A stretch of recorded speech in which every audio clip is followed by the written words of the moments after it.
Hello everyone, it is time to tune up the band and be ready for another sweet Chinwag, sweet Chinterview as part of our Being Proud series. Once again, exploring LGBTQIA plus identities through the lens of wrestling and online content creation. This week we are so thankful to be joined by Fred Rosser. You may know Fred Rosser from his time in WWE, where he was known as Darren Young, or know him now from his stint in NWA and New Japan Strong. We are so thankful to Fred for joining us, and we are so happy to get to share his story. We hope you enjoy.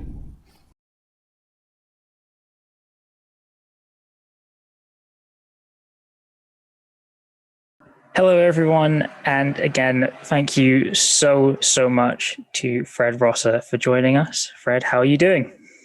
I'm doing well. Like I said to you off air, I'll say it to you now. I always say, don't die with the story and you tell it. So however I can share my story to the masses, I'm going to do it. And there's 7 billion plus people on this planet. So I've got a lot of work to do. A lot of people to talk to, a lot of people to share that story to, and we so resonate with that idea of sharing that story and that personal experience that you have had to others. Yeah, and I don't want to cut you off or anything, but you announced me perfectly, beautifully, Fred Rosser. A lot of interviews I do, they say, former WWE superstar Darren Young. First, I don't like the word former because former sounds washed up, like I've given up former. And Darren Young, I always joke around with the interviewers saying, you can call me Darren Young if you want a lawsuit from WWE, but I go by my government name, Fred Rosser, and you brought me in as Fred Rosser. So I can't body slam you if I was in person. Know what I mean? But yes, Mr. No Days Off, Fred Rosser is in the house sharing his story. And I'm ready to go. I'm ready to go. What do you got for me? Yeah. You may have once gone by a different name, but you are Fred Rosser now, and that is how we know you now. Yes. So just first to start off, as we've been starting off the rest of this series, for you both as a Black and a queer person, what does it mean for you to represent the LGBT community in wrestling?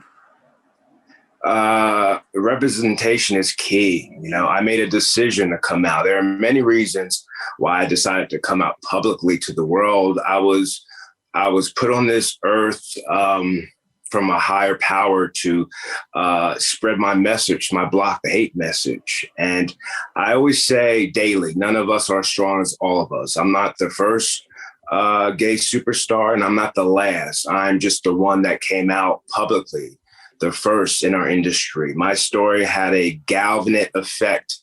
Galvanic means it changed the entertainment and wrestling business for the better. We've still got a lot of work to do, but representation to me is absolute key. And I don't just talk about it, I do it. I put in the work, not only just in the ring, but outside of the ring, spread my message, trying to be the voice of the voiceless, not only when it comes to the LGBTQ community, but anyone that gets bullied into silence. So for me, being the first openly gay WWE superstar, African-American, I have a duty to instill confidence in our youth and to lead by example. And that's why when my story hit and others started coming out, they have a duty now to instill confidence in our youth and to lead by the best example possible. So, being Black, for me, I'm Black, Native American, and a little Italian. I'm mixed with a lot, but I embrace it all. I always say that we need a racial harmony month where all races, all ethnicities come together, not just Black, not just Spanish, not just Asian. We all come together, embrace our differences. So, it's very important for me to represent. And that's why my whole Block the Hate movement is always and still running wild in the wrestling business and also outside of the wrestling business. Yeah. I love the thing that you say there of leading by example. A lot of the other people that we've spoken to have put forward a very similar message of, be the person that you would have wanted to see. And I feel like you very much kind of live that idea. I think it's so fantastic. And as well with the block the hate movement and transcending that purely or beyond purely wrestling as well. Yeah. And looking into that more social aspect of it. Well, I mean, like I said, the block the hate movement that I started when I came out, it's not just LGBTQ. It's for anyone that gets bullied for various reasons, for anyone that gets bullied into silence. And at the end of the day, I want people to see me either on social media or on the big screen and say to themselves, man, if he can do it, so can I. And I always say every day is a coming out experience. For me, I was at the airport yesterday coming from Atlanta back home to LA, and every day is a coming out experience. Someone that doesn't know you, they'll come up to you and they can be, man, you're a big guy. Like, what do you do? Are you a personal trainer? Are you a football player? No, not a football player. I do love to work out. Well, what is it that you do? People just want to know. And I wrestle professionally sometimes. I'm off the clock now, so don't try me. I always joke about that. And they immediately probably on the low, they'll start Googling you. Okay, Fred Rosser, wrestler. The first thing that pops up is probably first openly gay WWE superstar. So it's that minute where they can be like, I can't vibe with that. Or, man, that was a really courageous decision to do. So every day is a coming out experience. You have your haters and you have the people that embrace the movement. And I say, if they don't know you personally, don't take it personal. So you got to keep it moving. You're going to have your haters. But let your haters be your elevators, smile in their face. Silence is deadly, for me, silence. Yeah. You can say what you want and I'm going to have a smile. Vince McMahon would always say to me when Titus O'Neil and I were teaming up, and sorry, I kind of go off track. I'm just very passionate about doing these interviews. And I feel like I can prepare for these interviews, by writing stuff down as to what I want to say, which I do. But some interviews, I just have to speak from the heart. So Vince McMahon would always say, from that heart. Yeah. Vince McMahon would always say, after Titus and I were good guys, we'd get a win. We'd go back to the gorilla position. And twice, I remember Vince McMahon doing this. And he would say, Darren, smile, let the people in. You get this win and you're like, you're a handsome young man. Smile, let the people in. And I understood, but a light bulb popped on after a while, in a good situation, awkward situation, just smile, show that $1 million smile, let the people in. And that sticks with me still to this day. So yeah. Crazy. Yeah, that's amazing. And again, so closely for us ourselves and other people that we've spoken to, that every day really is another experience, and that the experience of coming out is a process. It isn't a one-day thing.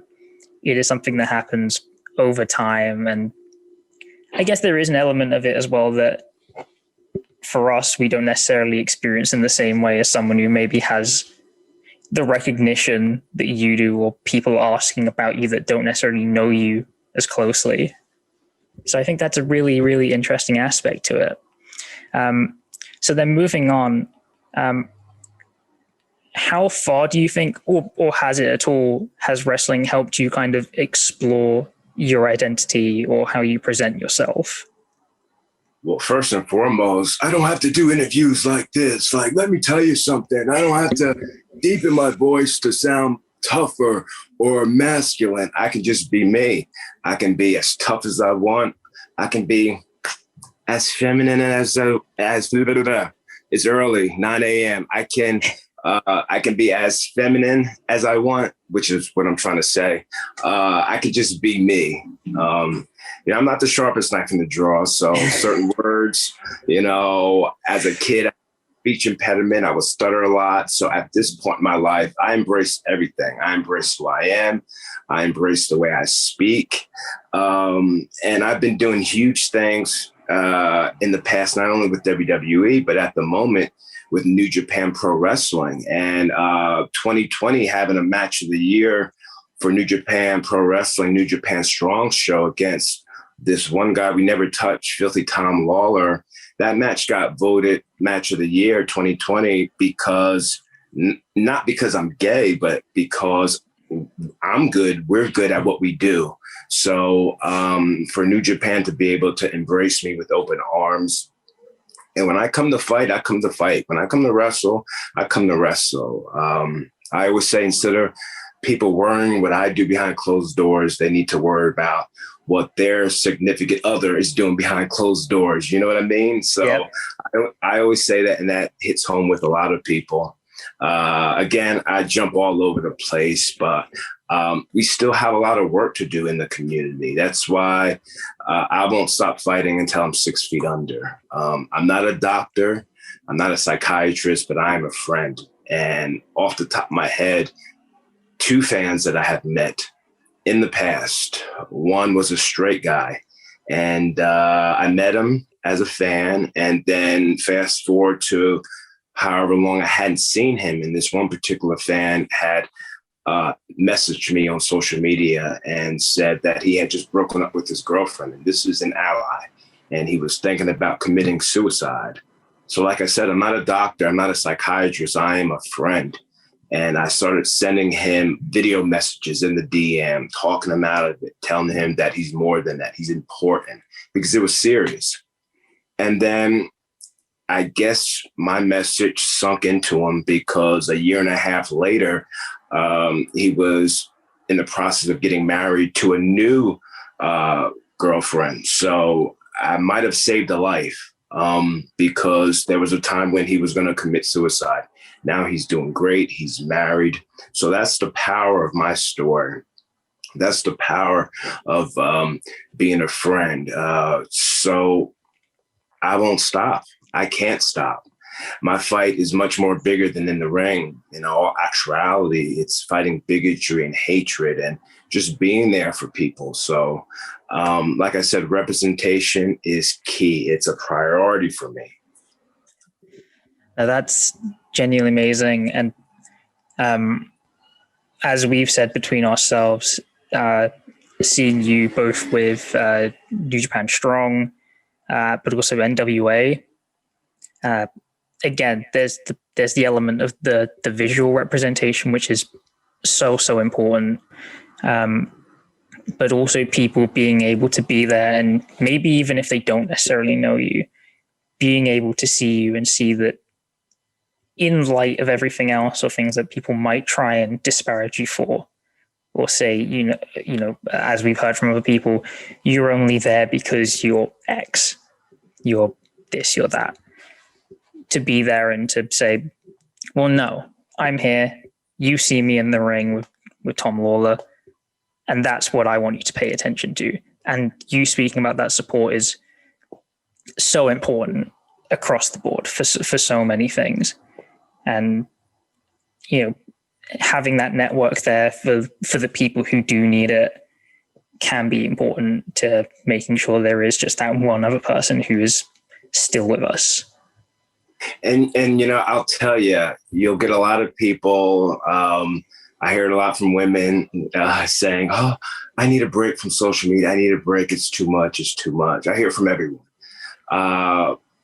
But I can't do that. You know, my social media is an open diary to the world. So anything I ever post, you go to my government name @RealFredRosser on Twitter, Instagram, and you see that my social media is an open diary to the world. So anything I ever post always comes from the heart, with the intent always to inspire, motivate and educate the masses, not just one group, the masses. That's why racial harmony amongst everyone is a priority to me at the moment, especially with all the craziness going on in the world. Asian hate, Black Lives Matter. We all need to come together because none of us are as strong as all of us. Absolutely. We are all stronger together. Yes. Yes. So staying on this kind of similar vein as this question, for you, what was that experience like?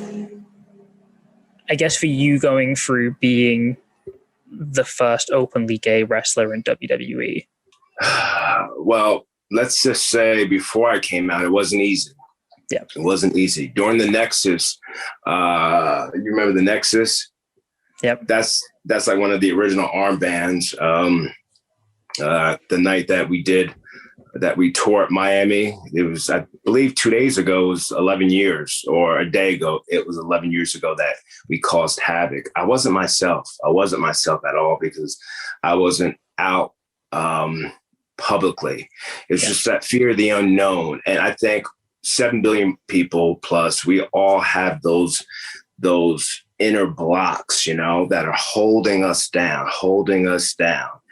And once you unlock those blocks that are holding you down, you get access to so much cool stuff. And I always say, again, there are many reasons why I came out publicly, but ultimately I have found love. And ultimately I wanted to be able to bring my partner, I hate using the word partner. I wanted to be able to bring my boyfriend to red carpets. I wanted to be able to bring him backstage into the masculine world of professional wrestling. And I was able to do that. I was able to conquer that. When I first entered WWE locker room, signed NXT 1, the original season. Yeah. I always share this story, and Mark Henry said, if he writes a book, he said this years ago, one of the chapters is going to be #insert foot in mouth, because he was one of the guys when I first came up on the roster. I had the gold sequence around my hair. My hair was like a troll, just messy and nappy and spiked up. And I remember him sitting in the locker room, and Mark Henry's very long-winded. I love him to death. And he sat back and he said, "Boy, why you got your hair like that? It makes you look gay." And I said to myself, stumbling over my words, "Mark, I'm just trying to look different. I'm just trying to stand out." And then fast forward to when I came out publicly to the world, he was one of the first guys to call me up in Los Angeles at the SummerSlam Hotel. Excuse me. And he said, "Man, come down to the green room at the SummerSlam Hotel." Put on my clothes, went down to the green room. He's like, "Man, give me a hug. How come you didn't tell me? I got cousins that are gay." I said, fear of the unknown, fear of you saying what you did, saying what you said years ago in the locker room to me. Yeah. That really scared me. And then from then on, Mark Henry and I are still like this. Still, I drove him around after that, I drove him around for almost 5 years. And when we would get to our destination after WWE shows, we were on 3-4 hour drives. His wife would call and always thank me, saying, "Oh, Fred, thank you for driving Mark. I know he falls asleep at the wheel. He doesn't. He's a good driver. But just me, I like to drive. I like to be in control." So from then on, we became great friends. And I always use Randy Orton, CM Punk. Again, this is me speaking from the heart, and it's true. Those are guys that really embraced me. I had no idea, Randy Orton, CM Punk, they both had the same message. CM Punk had just had his match with Brock Lesnar. He was all iced up, and he came up to me in catering at the Staples Center here in LA and said, "Hey man, I heard your story. If you have any problems with anyone in the locker room, you let me know and I'll take care of it." So that meant a lot to me because CM Punk was my original NXT coach on the first season of NXT, and we didn't say much to one another. I think it was a time when he just wasn't happy. Yeah. It happens. And I realize that. I get it. But for him to say that in 2013 was like, wow, like that meant the world to me. And someone like Randy Orton,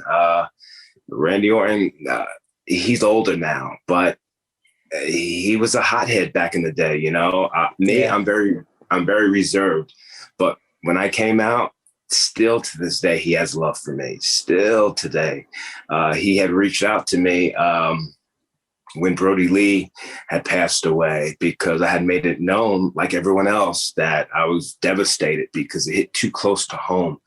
I always say, or when someone asks me, if you were to ask me who your favorite wrestlers to have worked with in WWE, I always say Cesaro and Brody Lee. These guys are a night off in the ring, but physical. I'm physical.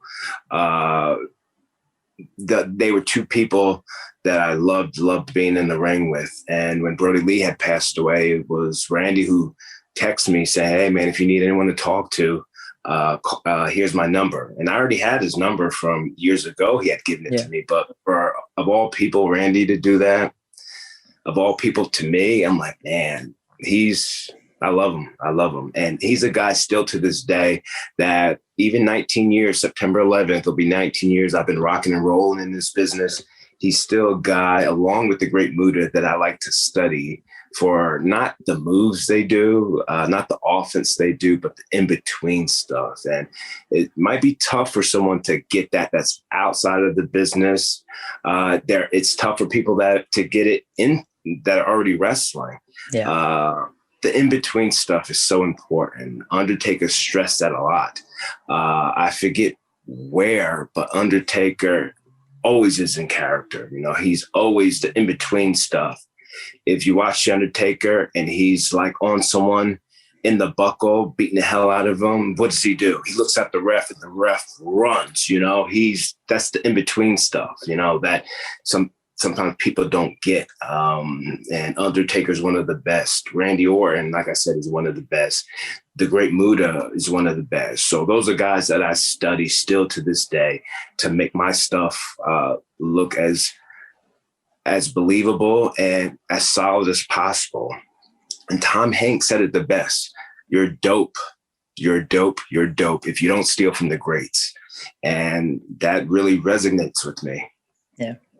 No, I mean, again, amazing to know that you had that kind of, I say, the kind of brotherhood and the support of all the people behind you there. And again, before I lose my train of thought, again, I said earlier, you'll have some haters and you'll have some people that are rooting for you. Guys like Sheamus, Mark Henry, Titus O'Neil. I can't forget my main man, Titus O'Neil, Big Show, Mark Henry, a plethora of others had my back. They made it a lot easier for me to walk into a WWE locker room after I came out publicly. But I'm sure there's some haters. I'm sure there's some people that probably didn't want to lose to me because of who I am.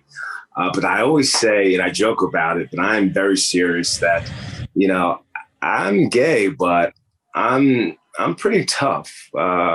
At the time, probably one of the toughest guys in the locker room. I feel if WWE had brought back Brawl for All back in the day, I feel like I would be. You give them a run for their money. Absolutely. So, and for me, and being an out athlete, I want to show people that being gay comes in all sizes and shapes, you know. Yes. And I'm the suntan Superman, and when you look at me, you wouldn't expect it, but this is who I am. 37 years old. I'm making my 20s truly jealous of my 30s. Absolutely, that is the best way to be showing out. And yeah, like you said, that thing of showing people that just because you are gay, it doesn't make you any less of a wrestler. we don't stand by that belief at all. I don't even think it should factor into the conversation. Now that you started with New Japan Strong, I do want to ask, do you think that wrestling is becoming more queer friendly on internationally, or is it kind of popping? Would you say it's popping up kind of more in each place at its own time? Yeah, I feel like it's popping up in its own place at its own time. I pursued New Japan. They didn't pursue me. Let's get that straight. I was always intimidated in the style of New Japan. I always enjoyed WWF, WWE, but I was always intimidated in the New Japan style because they treat it as a sport. And I've trained at the New Japan dojo here in LA several times, and it is as tough as it gets. It is tough. It is as real as it gets, and it is as real as it gets, and it is as tough as it gets. Let me slow down. Imagine that with some of the people that are there. Yeah. And it was September of 2019. I had ran into a show with Lance Hoyt, who was still with New Japan. He's with AEW now, obviously doing his thing, but I ran into him at a show in Pomona, California. And we hadn't seen each other since developmental FCW, Florida Championship Wrestling, WWE's old developmental territory, since probably whenever he had got released. And we were very cool back in the day. And when I saw him September 2019 in Pomona, California, we were just talking and vibing, and he asked me what I was up to. I said, just keeping it moving, man. But I've always had dreams and aspirations of doing New Japan, trying New Japan. And he said, hey, well, come to a show in November of 2019 here in LA at the Globe Theater. And just show up. So that's exactly what I did. The show started maybe 7:30. Oh, actually, this is the flyer. Oh, wow. This is the flyer. What was that, November? Yeah, November 11th, 2019. And the show started at 7 p.m. See, Globe Theater. Yeah. 7 p.m. at the Globe Theater. Yeah, he had gave me this in September, and I held on to it, and I spoke it into existence. And I showed up at 5 p.m. because at the time, 18 plus years in the business, I wanted to feel the ring, because the ring is a lot tougher than any other ring that I've ever been into. I wanted to be able to feel it. I wanted to be able to meet the other wrestlers. And I had a seat there, and I watched from beginning to end. And that question of, do I fit in? Do I belong here? Was running through my head thousands and thousands and thousands and thousands and thousands of times. And when it was all said and done and the show was done, I said to myself, man, I can hang with these guys. I can keep up with these guys. I can help elevate these guys. That's what it's all about. It's not just about me. It's about everyone that's in the ring, Yeah. I said to myself, I can hang with these guys. And then I connected with the people that matter at New Japan, specifically Rocky Romero. And I told him, whatever it takes, if I got to do a trial, I'll do a tryout. And this was before the pandemic, but it was coming. The pandemic was coming. Yeah. So this happened all November 2019. And then I was contacted by New Japan when the pandemic was heavy on us, April, May of 2020. And I got the call from New Japan, and I said to myself, let me double check with my family first. I was told everything would be COVID compliant and all that other great stuff. So I just needed to double check with my family, and they blessed me with the opportunity. Why not? Give it a shot. If it's something that you've always wanted to do it. So that support from my family is so key, so important. Yeah. Same with coming out, when coming out, you need that support system from your family. That's why I always say, like I said earlier, my social media is a diary. So around the holidays, if people don't have family that support them, be a part of my family on social media. Like I was with the two that I talked about that wanted to commit suicide. be a blessing to them. And, my family was a blessing to me. And when they blessed me with the opportunity to do New Japan, we started rocking and rolling. And I haven't, the only time I look behind me is just to see how far I came. And I've been hitting home runs left and right with New Japan, and it won't stop. And honestly, it can't stop. And I've never been happier to represent New Japan strong, have match of the year with Tom Lawler.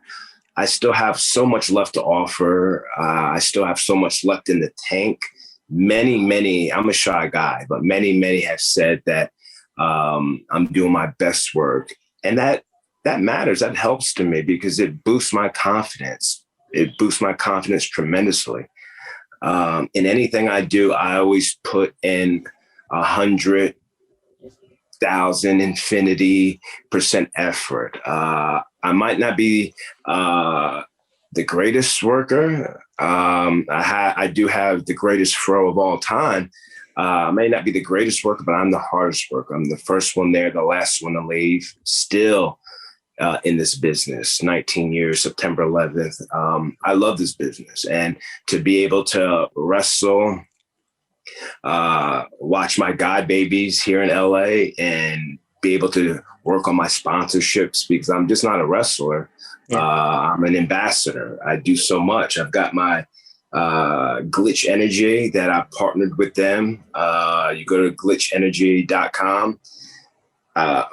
Again, my social media is an open diary to the world. So anything I'm posting about is coming from the heart. So being with comes with the approval.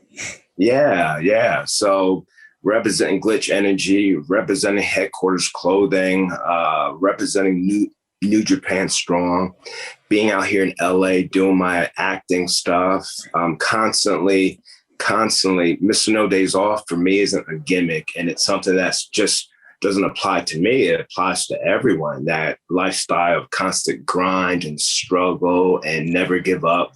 I always say without commitment, you'll never start. But most importantly, without consistency, you'll never, ever finish. I'll say it again, without commitment, you've got to be committed. You'll never start.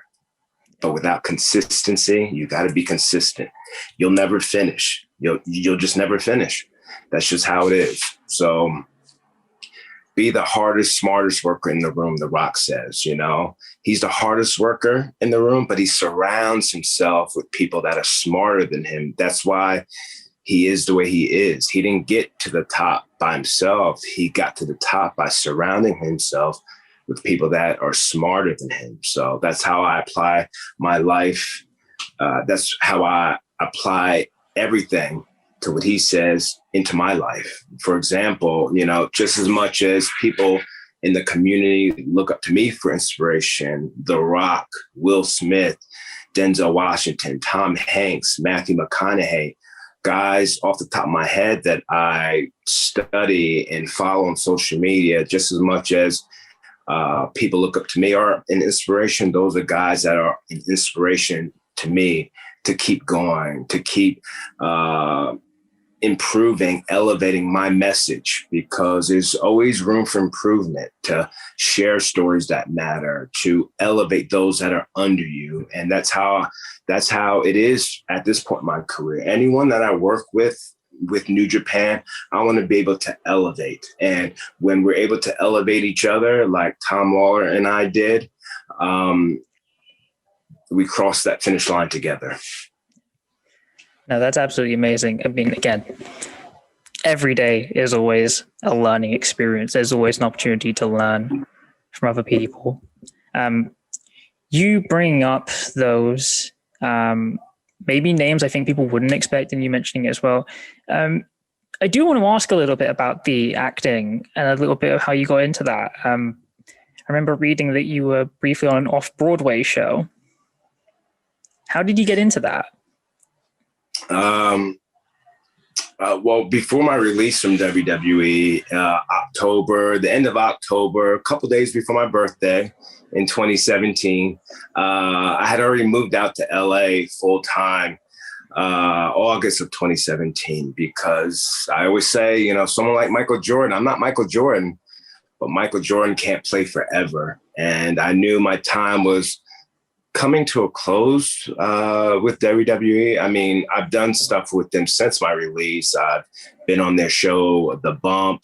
I recently filmed the Nexus anniversary. I filmed with them. They came out to LA. So I still have a great relationship with WWE, but nothing lasts forever. So I made the move out to LA full time, and it's hard. You know, I'd be lying to you if I told you that it was easy. You've got to just keep going. It's something that I learned from Tom Hanks is, you know, when you get an audition, you've got to prepare for it the best to your ability. You got to hit a home run and then go on to the next audition. Because if you stay on each audition wishing, I hope, you'll never get it. You just got to go in there, hit a home run, and go on to the next one, unless you get that phone call from that audition that they want to use you. So it's tough out here. It really is tough. So when I got the opportunity, this was the fall of 2019, when I was talking to the director who contacted my manager and publicist about this opportunity. I said to myself, you know, at 20, I was 36. I said to myself, at 26, I probably wouldn't have done this project because I wasn't out. You know, when I think of, again, this is me being stupid, you know, when I think of Broadway theater, I think about, very feminine and all that stuff. And that's my thinking at 26. Yeah. At 36, one of my biggest inspiration in actually doing the project, the musical, was Chris Jericho, because Chris Jericho, he did his thing with Dancing with the Stars. Yeah. So I said, oh, man, you know, Chris is always doing different stuff. He's got his band. He's done Dancing with the Stars. He's in so many projects that he just doesn't limit himself to just wrestling. So I signed on to do the musical, one, because it was something I had never done. They were taking care of me financially, because we are a business. We are a business. I've done tons of free stuff, especially with the acting, but you know, we've got to eat, we've got to live. Yep. So the opportunity for the Off-Broadway musical, a reality TV project where reality TV and theater go head to head, they reached out to me, and I was that guy that had no experience. I was that fish out of water story, ex-WWE superstar, dives headfirst into this Off-Broadway musical. And I'm proud to say that being a first in the LGBT community, but being the first WWE superstar, NJPW wrestler, to do an Off-Broadway musical. And when I signed on to do the project, I hadn't met the director, and I was overwhelmed with so much verbiage, 50 pages. And working with the director at first, I couldn't stand him. I literally wanted to put this elbow right into his neck. Boom.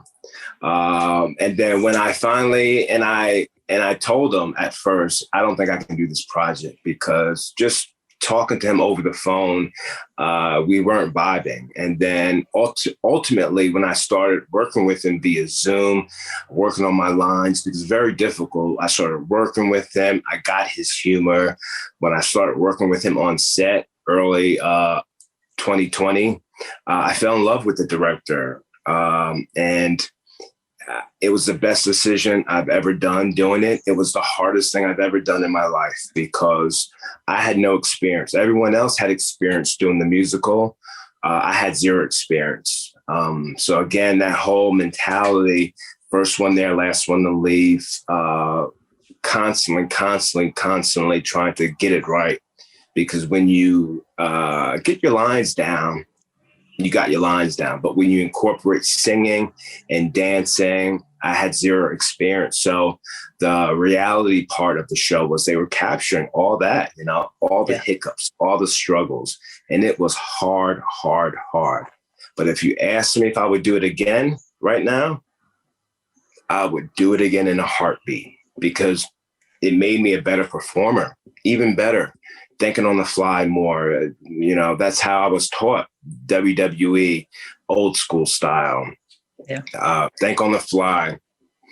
And for me, again, I have to go back to Vince McMahon, like when he told me, you're always so mad, aggressive. Doing the musical, I was able to be softer. I was able to just, show a different side of you. Show a different side of me. And again, I would do it again in a heartbeat. Ultimately, the musical got picked up on Broadway demand, off-Broadway demand. So I'm very happy about that. It's free the month of June on YouTube. Little House on the Ferry. Your audience can check it out. And yeah, I would do the musical again in a heartbeat. But Chris Jericho, like I said, was an inspiration for me doing it. And he knows that. I'm so glad that he knows that. So just finally, with our last question to wrap up, what is your message to any people, be them LGBTQ plus or otherwise, that feel that they might be excluded from the world of wrestling?